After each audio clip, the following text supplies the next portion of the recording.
ज्ञान एवं पाठ्यक्रम में हम इससे पहले पाठ्यक्रम निर्माण के सोपान पढ़ रहे थे, जिसमें हमने अध्ययन अनुभवों का चयन किस प्रकार किया जाना चाहिए पाठ्यक्रम निर्माण के समय, और इसी तरह से पाठ्यक्रम निर्माणकर्ता को किस तरह से संसाधनों का पूर्ण ज्ञान होना चाहिए और ठीक प्रकार से संसाधनों की पहचान करते हुए कौन से संसाधनों की आवश्यकता पाठ्यक्रम निर्माण में हो सकती है, तो उनका भी ध्यान पाठ्यक्रम निर्माणकर्ता को रखना चाहिए। इसी तरह से शिक्षण विधियां हैं, तो शिक्षण विधियों का निर्धारण भी पाठ्यक्रम निर्माणकर्ता द्वारा रखा जाना चाहिए कि किस प्रकार से शिक्षण विधियों का चयन पाठ्यचर्या है उसके उद्देश्यों के अनुरूप हो, विषय वस्तु को के संप्रेषण के आधार पर हो। इसी तरह से शिक्षक है तो उनकी योग्यता, छात्रों का स्तर है, उसका भी ध्यान शिक्षण विधियों का निर्धारित शिक्षण विधियों को निर्धारित करते समय रखना चाहिए।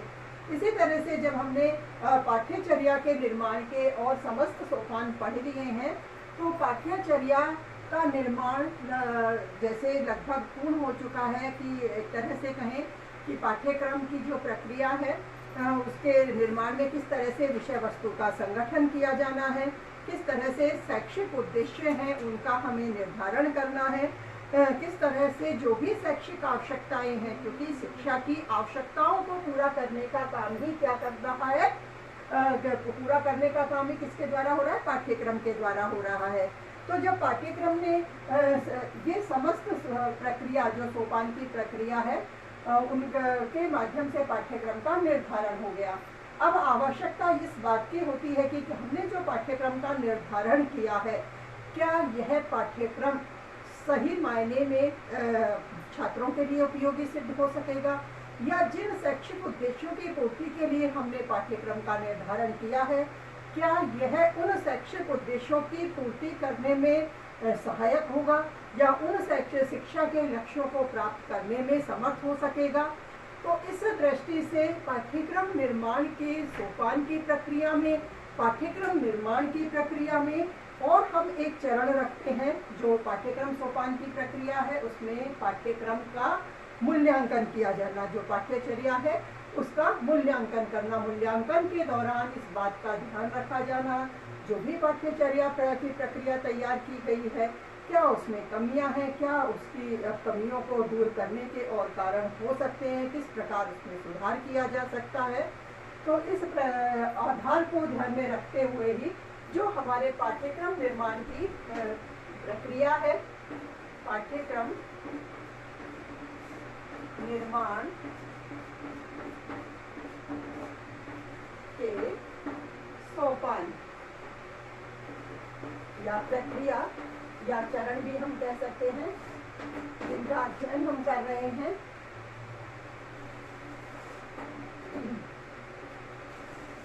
सोपान या प्रक्रिया चरण जो भी हम बोल सकते हैं और भी,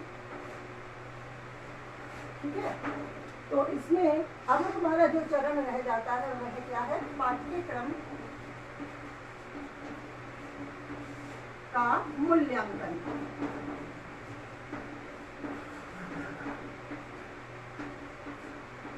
जो कि एक आवश्यक चरण है, क्योंकि पाठ्यक्रम निर्माण की समस्त प्रक्रिया मूल्यांकन पर भी आधारित होती है, क्योंकि मूल्यांकन के द्वारा ही यह तय किया जाता है कि अमुक पाठ्यक्रम जो भी छात्र हैं उन तक संप्रेषित करने योग्य है अथवा नहीं है। तो इस दृष्टि से पहले पाठ्यक्रम का निर्धारण होने के बाद उसका मूल्यांकन कार्य भी किया जाता है। जैसे मूल्यांकन शब्द को यहाँ थोड़ा सा स्पष्ट कर लेते हैं। वैसे हम पढ़ते आ रहे हैं, सेकंड ईयर में पहुँचे हैं तो मूल्यांकन को हम समझ चुके हैं, फिर भी थोड़ा सा मैं बता देती हूँ। जैसे जो शाब्दिक अर्थ इसका लिया जाता है,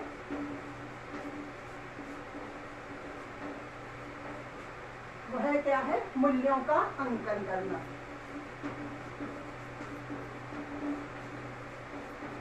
का अंकन करना। और जो इसका अर्थ है, यानी मूल्यांकन से अर्थ क्या लिया जाता है, निर्णय देना। एक प्रकार प्रकार से जो पाठ्यक्रम निर्माण किया गया है, जिस प्रक्रिया के आधार पर जिस प्रकार के पाठ्यक्रम को हमने तैयार किया है,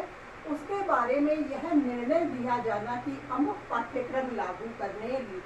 के लिए ठीक है अथवा उसमें कुछ कमियां हैं या उन कमियों को किस प्रकार से दूर करना है। तो इस तरह के जो उसमें कमी या दोष है उन्हें दूर करने के उद्देश्य से पाठ्यक्रम की जो हमारी प्रक्रिया सोपान है उसमें हमें मूल्यांकन के चरण को भी रखना होता है। और पाठ्यक्रम का जो भी जिस प्रकार का पाठ्यक्रम हमने निर्मित किया है उस पाठ्यक्रम को हमें तैयार होने के बाद उसका मूल्यांकन करना आवश्यक होता है। पाठ्यचर्या का मूल्यांकन करने के लिए प्रारंभ में जो भी पाठ्यचर्या के द्वारा जो उद्देश्य निर्धारित किए गए हैं, जिन उद्देश्यों की प्राप्ति के लिए पाठ्यक्रम को तैयार किया गया है, तो सबसे पहले मूल्यांकन करने का उद्देश्य यही होता है, यही ज्ञात करना होता है कि प्रारंभ में पाठ्यचर्या के जो निर्धारित उद्देश्य हैं उनकी प्राप्ति किस सीमा तक हुई है। किसी भी शैक्षणिक कार्यक्रम की प्रभावशीलता इस बात से आंकी जा सकती है कि उसके उद्देश्य व लक्ष्य है, उनकी प्राप्ति की संभावना उस पाठ्यक्रम से कितनी हो सकती है। तो इसी अपेक्षा के आधार पर उसमें क्या उसकी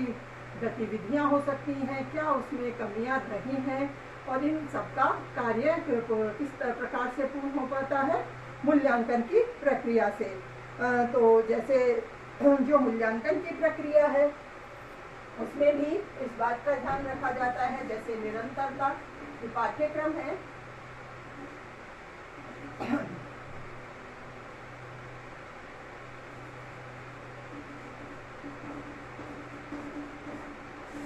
निरंतरता, इसी तरह से वैधता, कितना पाठ्यक्रम निरंतर है, कितना वैध है, कितना व्यापक है। निरंतरता कैसे लिखा जाएगा?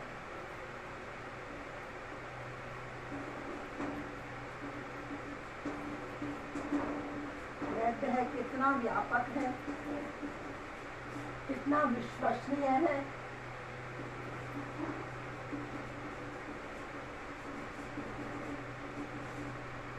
या पर्याप्त, जैसे जो भी निदानात्मक क्षेत्र है वो उसमें कितने हैं।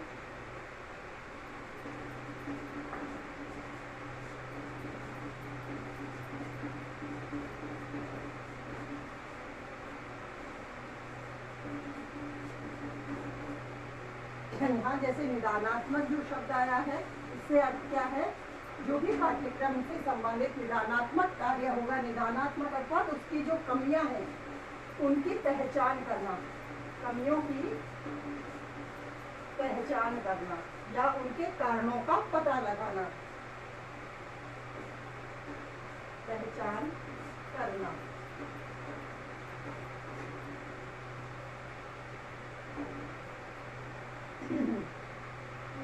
पाठ्यक्रम मूल्यांकन का उद्देश्य पाठ्यचर्या में जो भी दोष है, जो भी कमियां है, जो भी व्यापक कमियां हैं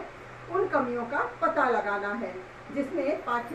जैसे कि जो भी मूल्यांकन के द्वारा जो भी कमियां पाठ्यक्रम में पाई गई हैं, जो भी दोष उसमें पाए गए हैं, तो उन दोषों को दूर करने का कार्य, उन दोषों को दूर करने का कार्य या उनमें किस प्रकार से सुधार किया जा सकता है, इस तरह के सुधार उसमें पाठ्यचर्या या पाठ्यक्रम में करके उसे और अधिक प्रभावशाली बनाया जाता है। जैसे पाठ्यक्रम अपने लक्ष्यों को, अपने उद्देश्यों की प्राप्ति की प्रक्रिया को और अधिक प्रभावशाली रूप से पूर्ण कर सके, इस दृष्टि से पाठ्यक्रम में अपेक्षित सुधार किए जाते हैं। पाठ्यचर्या का मूल्यांकन दो प्रकार से किया जा सकता है। पहला तो जैसे पाठ्यचर्या विकास की प्रक्रिया को सुधारने के लिए किया जाने वाला मूल्यांकन, रचनात्मक मूल्यांकन, और जो दूसरा किसी भी कार्यक्रम या उसके किसी चरण के अंत में उनकी उपलब्धियों को जांचने के लिए जो मूल्यांकन किया जाता है वह संकल्पनात्मक मूल्यांकन कहलाता है। जैसे दो तरह के मूल्यांकन की हमने इसमें बात की है, तो रचनात्मक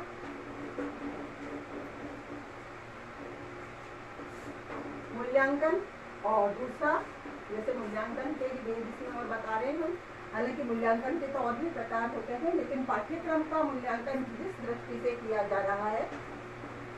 रचनात्मक आधार पर और संकल्पनात्मक आधार पर।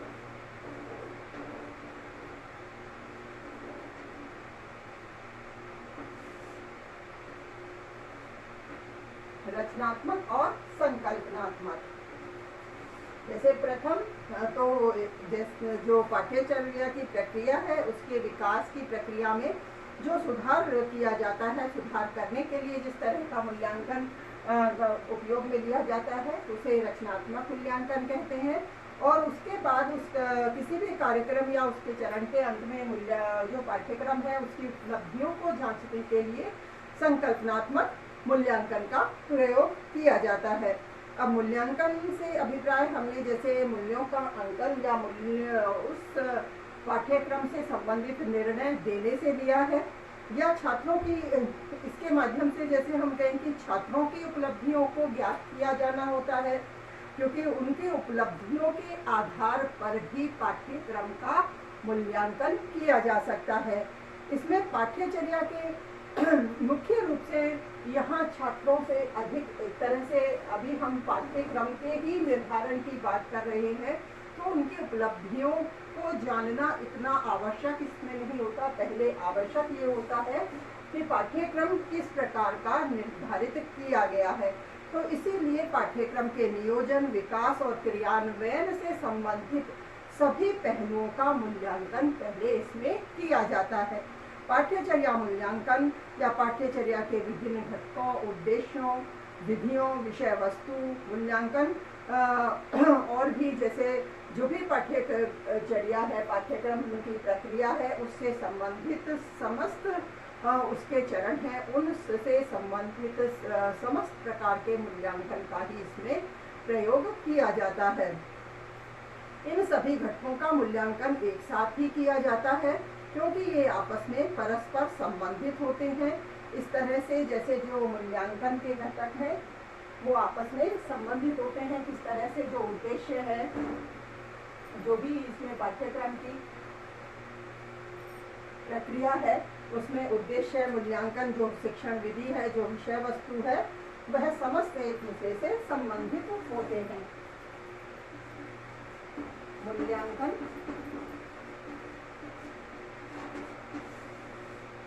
इसी से विषय वस्तु भी संबंधित होती है। इस चित्र के द्वारा इसको हम समझ लेते हैं। विषय वस्तु, उद्देश्य भी इसी से संबंधित होते हैं।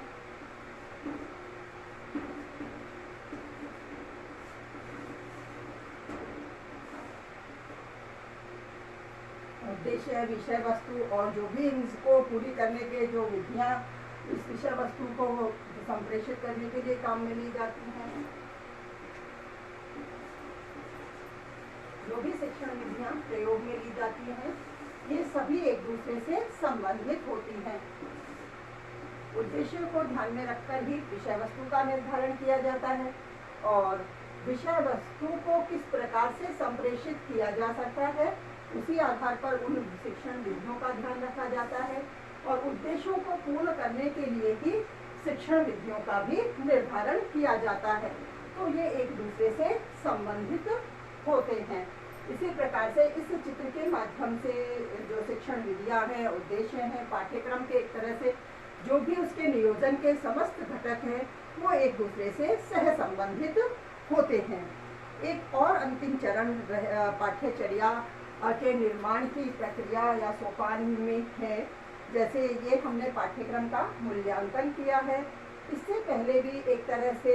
पाठ्यक्रम के निर्माण की जैसे समस्त प्रक्रिया को हमने पूरा कर लिया है। उस समस्त प्रक्रिया के दौरान जैसे जो अंतिम चरण पाठ्यक्रम का मूल्यांकन है, इसे भी हमने पूर्ण कर लिया है और पाठ्यक्रम के मूल्यांकन के दौरान भी जो अपेक्षित हमारी आवश्यकता है उसे पूर्ण तरह से परख कर पाने में हम सक्षम हुए हैं।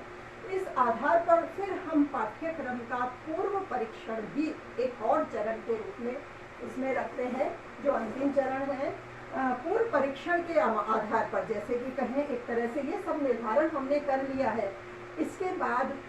उसे एक व्यवहारिक रूप से उपयोग में लिया जाना, जैसे कुछ लक्षित छात्रों के समूह पर उस पाठ्यक्रम का एक तरह से प्रयोग किया जाना और उसके आधार पर फिर निर्णय दिया जाना उस परीक्षण के आधार पर कि किस प्रकार से पाठ्यक्रम उद्देश्य हैं उसके, या कहें कि किस तरह से वह अपने लक्ष्यों को प्राप्त करने में सक्षम हो रहा है या नहीं, या किस प्रकार की उसमें सुधार की या कुछ त्रुटियां उसमें रह गई हैं जिन्हें दूर करना अभी आवश्यक रह गया है। इस तरह का कार्य इस पाठ्यक्रम के पूर्व लक्षित या कहें पूर्व परीक्षण में किया जा सकता है। तो एक और चरण हम लिखेंगे पाठ्यक्रम का पूर्व परीक्षण।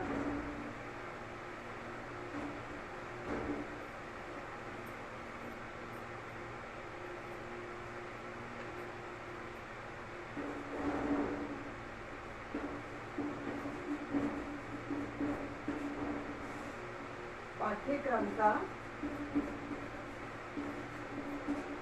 पूर्व परीक्षण।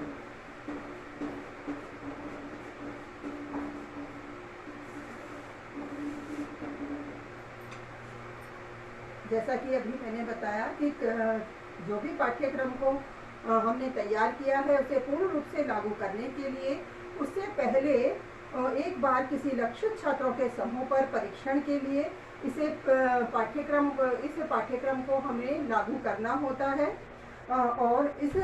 पूर्व रूप से पाठ्यक्रम को लागू करने से पहले जो लक्षित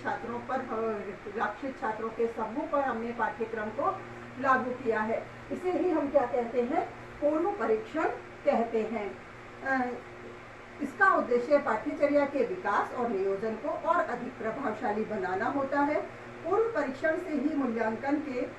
समय जो त्रुटियां सुधार करने से छूट जाती हैं उनका पता भी इस पूर्व परीक्षण के दौरान लग जाता है और फिर उन त्रुटियों को और जो भी अपेक्षित सुधार है त्रुटियों को भी दूर कर लिया जाता है। जो अपेक्षित सुधार करने की आवश्यकता होती है उसे भी पूर्ण रूप से कर लिया जाता है। इससे जो पाठ्यचर्या है उसका पूर्ण विकास हो पाता है, अधिक प्रभावशाली ढंग से उसे लागू करने के लिए समर्थ बनाया जा सकता है। आवश्यकता पड़ने पर पाठ्यचर्या के जैसे कोई तथ्य हैं, कोई घटक हैं जो मानो कि उनकी आवश्यकता नहीं है या उनके जो हमारे शैक्षिक उद्देश्य हैं उनकी आवश्यक पूर्ति के लिए उन तथ्यों या घटकों की आवश्यकता यदि नहीं रहती है तो पाठ्यचर्या के पूर्व परीक्षण में लागू करते समय उस दौरान ऐसे तथ्य या घटकों को बाद में हटाया भी जा सकता है। पूर्व परीक्षण के माध्यम से ही संपूर्ण जो पाठ्यचर्या है उसके कठिनाई स्तर और उसकी उपयोगिता आदि जो भी उसका कठिनाई स्तर है, जो भी उपयोगिता है उस सबका भी इसमें परीक्षण कर लिया जाता है और इस पूर्व परीक्षण से उसकी उपयोगिता का भी निर्धारण हो जाता है। पाठ्यचर्या की जो भी पाठ्यचर्या है, जो भी पाठ्यक्रम है जिसे लागू किया जा रहा है तो इस पूर्व परीक्षण के द्वारा यह निर्धारित हो जाता है कि अमुक विद्यार्थी